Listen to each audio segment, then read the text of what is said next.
तो हेलो दोस्तों, कैसे हो आप लोग। आशा करता हूँ स्वस्थ होंगे, मस्त होंगे और अपने पढ़ाई में ध्यान दे रहे होंगे।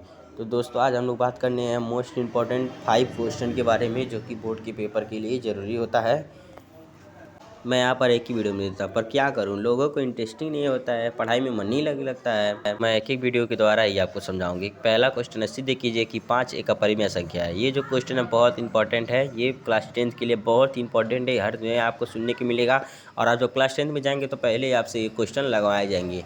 लिए सॉल्व करते हैं। यहाँ पर चूंकि माना गया है कि 5 एक अपरिमेय संख्या है, तो हम इसका उल्टा मानेंगे कि माना करीब 5 एक परिमेय संख्या है। यहाँ परिमेय कह रहा था, यहाँ परिमेय न मानेंगे, यानी कि यहाँ परिमेय कहा तो परिमेय मानेंगे। अब परिमेय मतलब होता है कि जो पी बटे क्यू के रूप में हो, आप लोग सब कुछ जानता है। तो यहाँ पी बटे क्यू लिखे हैं, ए बटे बी लिखे हैं, एक्स बटे वाई लिखे, कुछ भी लिखे, आपकी मर्जी को होता है, इससे कोई लेने देना है। बस यहाँ पर लिखना है जो यहाँ पर माने होंगे पी बटे क्यू, तो पी बटे क्यू, ए बटे बी, ते बटे बी। तो यहाँ पर लिख देंगे जहाँ ए और बी एक सहभाज्य संख्या है और B not equal to zero. ये मोस्ट इंपॉर्टेंट है कि बी नॉट इक्वल टू होगा कि ये क्यों जोड़े, क्योंकि अगर यहाँ पर जीरो हो जाएगा तो जब हर जीरो हो जाएगा तो यानी कि इनफाइनाइट हो जाएगा, यानी कि इसका कोई मतलब नहीं, ये परिमेय हो नहीं सकता है। तो हमने माना है परिमेय, तो ये लिखना जरूरी है। अब इसका अगला पढ़ाएंगे कि दो पक्षों का वर्ग करने पे। यहाँ पर इंपॉर्टेंट है एक ये पार्ट है कि यहाँ पर पहले जानते हैं, यहाँ पर मैं तो परिमेय लिख देंगे, उसका से लिख देंगे जहाँ यह सहभाज्य संख्या और B not equal to zero होता है। उसके बाद से लिख देंगे दोनों पक्षों का वर्ग करने पर, या इंग्लिश माध्यम के बच्चे लिख सकते हैं स्क्वायरिंग ऑन बोथ साइड। ये दोनों लिख सकते हैं, हिंदी और इंग्लिश दोनों लिख सकते हैं कि स्क्वायरिंग ऑन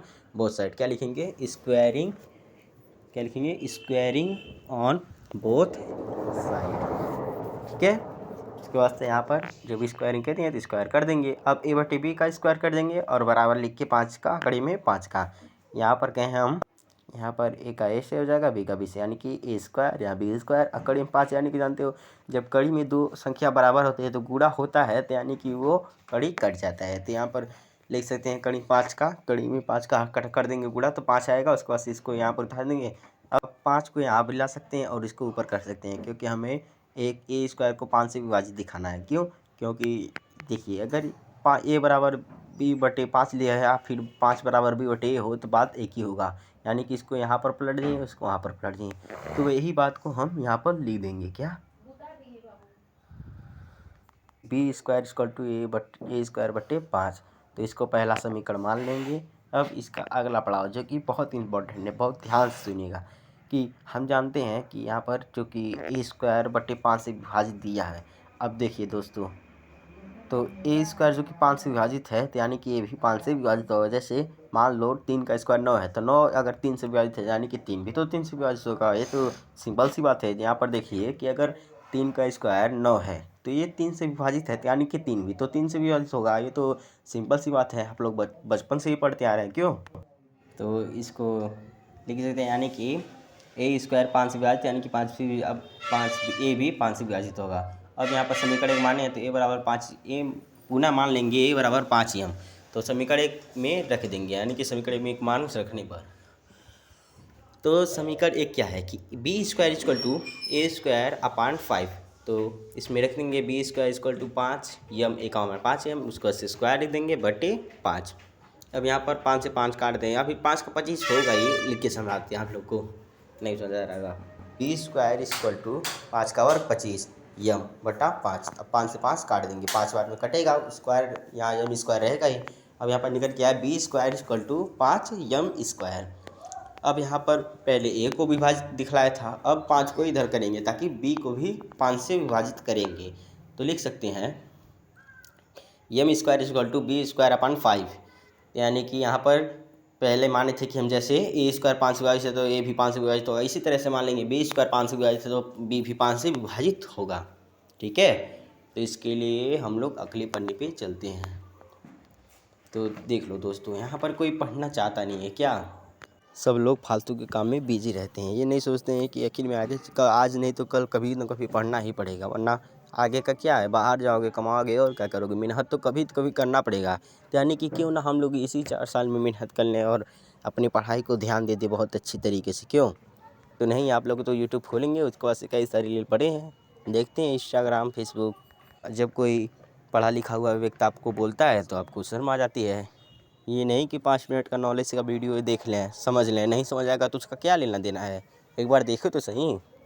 अब मैं आपके लिए इतना इंटरेस्टेड वीडियो भी बना रहा हूँ और सब कुछ लिख के समझा रहा हूँ। आप लोग स्कूल में भी पढ़ेंगे, यहाँ भी पढ़ेंगे, तो आपको समझ नहीं आएगा। क्यों समझ नहीं आएगा? आप देखो तो सही। आपको तो सब आसान होता है जब आप लोग उसको पढ़ लेते हैं। तब आप 9th पढ़े होंगे, 9th तो आपको आसान लग रहा होगा, तो ये भी उसी तरह से आसान लगेगा, बस आपको पढ़ना पड़ेगा। तो आइए अब क्वेश्चन पे चलते हैं हम लोग, चूँकि लिखेंगे हम लोग उसी प्रकार से। b स्क्वायर 5 से विभाजित है तो b भी 5 से विभाजित होगा। तो दोस्तों मैं एक बात और कहना चाहूँगा आपसे कि यहाँ पर अगर आपको मेरी मेहनत दिख रही हो तो आप प्लीज़ इस वीडियो को शेयर भी कर दीजिएगा, ताकि और भी बच्चे इसको देख सकें, उनका भी मन लगे पढ़ने में। क्या बस वीडियो देखना? मैं तो ये नहीं करता हूँ कि आप लोग पेन लिखिए और तुम लगिए लगाने। बस मैं करता हूँ आइए देखिए, आपको समझ क्यों नहीं आएगा? आप बस एक बार देखिए तो सही।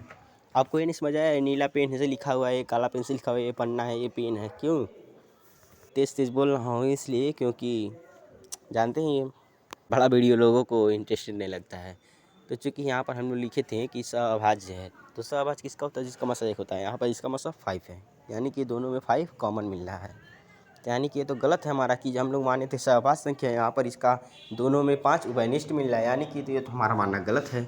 5 उभयनिष्ठ है। क्या 5 उभयनिष्ठ है? देख लो क्या क्या करना पड़ता है। पेज नहीं मिलता है तो हाथ पे भी लिख लेते हैं हम लोग। दोस्तों आप लोग के लिए मेहनत हो रहा है तो आप भी कृपया करके एक शेयर का बटन दबा दीजिए। उसमें क्या लगता है, बस आप लोग दबा देते तो और भी लोगों का फ़ायदा हो जाएगा, और भी आपके जैसे बच्चे का फ़ायदा हो जाता है। यहाँ पर लिख देंगे हम लोग कि यही मेन इम्पॉर्टेंट है, इसको लिखना ज़रूरी है कि यहाँ पर क्वेश्चन आपका समाप्त हो जाएगा। ये लास्ट है कि ए और जो आपने देखा उसी को लिख दीजिए कि ए और बी का उभयनिष्ठ या फिर अभाज्य गुणनखंड 5 है। क्या 5 है? तो इन दोनों का मतलब जो आप लोग देखा कि दोनों में 5 से विभाजित हो रहा है, ए और बी दोनों 5 से विभाजित हो रहा है, तो आप लोग लिख देंगे बस इसका ए और बी का दोनों का भाज्य गुणनखंड सिंपल से 5 है। और हमने यहाँ पर माना था कि यह सहभाज्य है। क्या हमने माना है कि यह सहभाज्य? देखो पहले क्वेश्चन में जाके वीडियो पीछे करके देखो कि हमने यहाँ पर माना है ना ए और बी जहाँ सहभाज्य है, यानी कि वो तो कथन गलत हो गया, इसी को लिखना है। आप यहाँ तो अपने गाँव की भाषा में बोल नहीं पाओगे कि गलत हो गया। क्या लिख दोगे? अर्थात यहाँ विरोधाभास उत्पन्न हो रहा। क्या गलत के जगह क्या लिखोगे? विरोधाभास उत्पन्न हो रहा है। यहाँ विरोधाभास उत्पन्न हो रहा है। अतः क्या? अतः बस हो गया, खत्म। अतः यह एक अपरिमेय संख्या है। बस लिख दीजिए यह एक अपरिमेय संख्या है। अपरिमेय संख्या है। तो आशा करता हूँ आप लोग को समझ आ गया होगा। और दोस्तों अगर हमारी थोड़ी भी मेहनत लगी होगी, देखी गई होगी, तो आप लोग प्लीज़ इसको शेयर कर दीजिएगा ताकि और बच्चों का भविष्य बन सके। तो यहाँ पर हमारा प्रूफ हो गया। तो दोस्तों हमारी अभी पहली क्वेश्चन हुई है और 5 क्वेश्चन कराने का जिम्मा नहीं हो, तो 5 क्वेश्चन कंपल्सरी है।